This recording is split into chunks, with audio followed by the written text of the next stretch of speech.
Hello friends, welcome to my channel PP techno talks. Actually आज का हमारा topic है how to prepare for the exam. ये बहुत सारे स्टूडेंट लोगों का ये प्रॉब्लम रहता है कि यार ये अब एग्ज़ाम आ गया, अभी हम कैसे प्रिपेयर करें, how to prepare, how I get the good marks. ये बहुत सारे स्टूडेंट्स को कई क्वेश्चंस रहता है। एंड एग्ज़ाम आने के बाद कई स्टूडेंट्स लोग तो ऐसे दिमाग पकड़ के बैठते हैं, यार मेरा टॉपिक ही नहीं हो गया, मैं ये कैसे करूँ। फिर इसके लिए हम देखने वाले हैं। Actually I am going to show you only the 5 topics. Actually you have to focus on these 5 topics so that you can easily pass any exam and you can get a good marks in your paper. Okay, we'll start for the first point. The first अपना जो point रहेगा, ये जो है, इसमें जब कभी भी आपके पास क्लासेस में और कॉलेजेस में टॉपिक्स कोई भी वो चालू रहता है, please be attentive and the major point is that after any classes you come to the home. आपको घर आना है, बाकी कुछ नहीं करना है, वही टॉपिक आपको फिर सिर्फ आधा घंटा देना है, सेम टॉपिक फिर से रीड करना है। इससे क्या हो जाता है कि एक्चुअल में देखा जाएगा तो वो जो टॉपिक आपने रिमेंबर किया था during this classes and classes in this college, तो आपको वो ध्यान में बैठ जाता है। एंड उसमें आपको लॉन्ग टर्म के लिए, मतलब कभी भी आप क्वेश्चन पूछो उसके हिसाब से उस टॉपिक के ऊपर, तो आपको वो जल्दी से समझ में आ जाता है। So be attentive and the first point is that read the same topic for the half an hour so that this topic remain in your mind for the longer period time. So हमारा first topic है कि read topic again at the home for half an hour. Actually जो भी topic आपको सिखाया जाता है वो टॉपिक आप हाफ एन आवर के लिए तो एटलीस्ट वो रीड कीजिए और समझ के लीजिए कि वो टीचर ने आपके जो भी है वो क्या सिखाया था। सेकंड पॉइंट है दिस आस्क। ये आस्क जो वर्ड है ना, ये बहुत ही मीनिंगफुल है और डीप है। एक्चुअली में आपको जब कभी भी इशू समझ में नहीं आता है, कुछ प्रॉब्लम समझ में नहीं आता है, कुछ टॉपिक समझ में नहीं आता है, तब आपको ये आपके पास लेके बैठना नहीं है। एक्चुअली उसमें आपको वो जो कोई भी आपके टीचर रहेंगे, आपके फ्रेंड रहेंगे, तो उनको पूछना है कि बाबा ये है क्या, एक्चुअली में ये मुझे समझ में नहीं आ रहा, प्लीज़ समझाओ। तो उससे क्या होगा, आपका अंडरस्टैंडिंग क्लियर हो जाएगा एंड आपके दिमाग में और आपके जहन में बैठ जाएगा कि यार ये टॉपिक कोई मतलब बहुत डरावना नहीं है।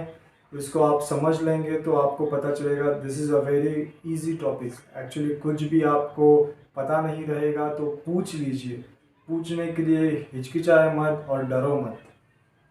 हमारा थर्ड टॉपिक है start preparing for exam before 1 month. Actually ये पॉइंट बहुत ही इम्पोर्टेंट है।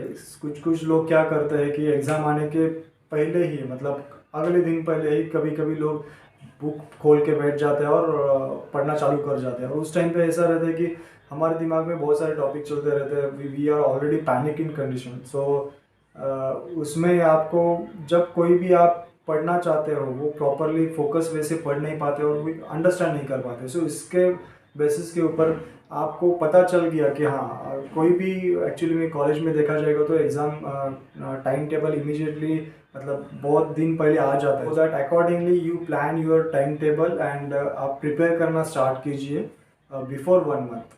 So that if you have any some topic which is cannot be understand properly, so that you can discuss with your friends as well as your teacher how to prepare for this particular problem or the topic.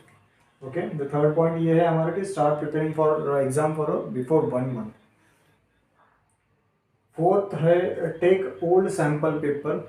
Actually हम क्या करते थे, 5 paper लेते थे, उसमें से जो भी क्वेश्चंस रहते हैं वो पूरा क्वेश्चंस जो है नोट डाउन कर देते, अंडरस्टैंड कर देते एक्चुअली कौन से टाइप के क्वेश्चंस आ रहे हैं, फॉर विच टॉपिक और for which particular topic the most are the questions having problems, कौन से टॉपिक पे आ रहे हैं, ये पूरा अंडरस्टैंड कर लेते हैं फ्रॉम द 5 सैम्पल पेपर। ये 5 सैम्पल पेपर के बाद में आप वो सॉल्व करो, मतलब उसमें से एक पेपर ले लो, वो पेपर सॉल्व करो। हाँ, आप समझ लो कि ये क्वेश्चंस आपको आता है कि नहीं, ये टिक मार्क करते जाओ। जो नहीं आता है for this particular topic you have to be prepare. Okay, and the last point है before one exam actually please do not read, please do not do anything related to this particular subject. Please calm down, आप पूरा शांत हो जाइए। आपको जो भी अच्छा हॉबीज़ है, मतलब मेरे को तो गाना सुनने का हॉबीज़ था, सो मैं क्या करता था कि 1 घंटे पहले पूरा गाना सुनता था। कॉलेज में भी जाके कुछ बुक्स खोलो, आप बहुत सारे लोग देखते रहेंगे कि आपके दोस्त जो है कॉलेज में भी जाके यार बुक्स पढ़ो, मेरा ये टॉपिक नहीं हुआ है, वो टॉपिक नहीं हुआ है, ये मैंने ऑप्शन पे डाला था, ये हमने किया था, ये ऐसे करते बैठते थे। बट उसी टाइम पे आप जब खोल के चालू करोगे ना प्रिपेयर करना, तो this will not help you a lot. So मेरा ये कहना है कि 1 घंटे पहले आप कुछ भी मत करो, be a relax person, so that जो भी आपने किया है माइंड में अच्छे से प्रिपेयर हो जाता है, फिट हो जाता है। Because you have the confidence that you have already gone through every old paper, sample paper also. उसमें जाने के बाद आपको पता चल जाता है एक्चुअली, उस वहाँ पे ही स्क्रूटिंग आपको हो जाता है कि बाबा मैंने ये टॉपिक देखा था और ये प्रॉपरली मैंने कर लिया है। सो उसमें कुछ भी आपको प्रॉब्लम नहीं आएगा। ये पॉइंट बहुत ही इम्पोर्टेंट है, ये ध्यान में रखो। बट हाँ, ऐसे मत करो कि आपने कुछ पढ़ाई भी नहीं किया है before that and before 1 hour मैं जब ये गाना सुनूंगा तो मुझे ये पेपर बहुत ही ईजी जाएगा, ऐसा कुछ नहीं है। बट आपका प्रिपरेशन अच्छा हुआ है तो please be focus on this point that before exam actually 1 घंटे कुछ भी मत करो यार, चिल मारो ना, इसमें क्या करने का बड़ा बात है, आपने तो स्टडी किया है already. So don't be very afraid of this particular subject or any subject actually. uh, please be prepared well before and last में आप थोड़ा सा ध्यान दीजिए कि 1 घंटा तो एटलीस्ट आपको शांति से रहना है। Okay, this is the fifth topic and which is very very important. So मुझे लगता है ये आपको 5 पॉइंट समझ में आया है।